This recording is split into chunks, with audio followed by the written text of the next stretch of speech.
পতনে সবচেয়ে বেশি মনে কষ্ট পাইছে ওই যে মোদি নামে একটা ব্যক্তি আছে সীমান্তের ওই পারে, তার সাথে আরো কিছু লোকজন আছে।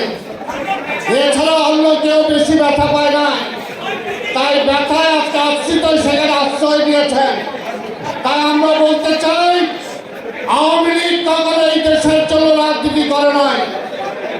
আওয়ামী লীগ একটি আধিপত্যবাদী শক্তির পক্ষে বাংলাদেশকে তারা ব্যবহার করেছে।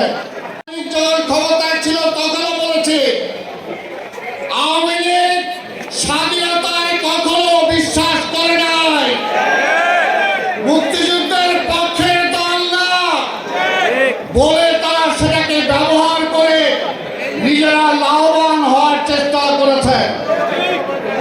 মুক্তিযুদ্ধের পক্ষে দল যদি হয়ে থাকে তাহলে সেটা হলো স্বাধীনতার ঘোষক শহীদ রাষ্ট্রপতি জিয়া রহমানের দল বিএনপি হলো একমাত্র মুক্তিযুদ্ধের দল।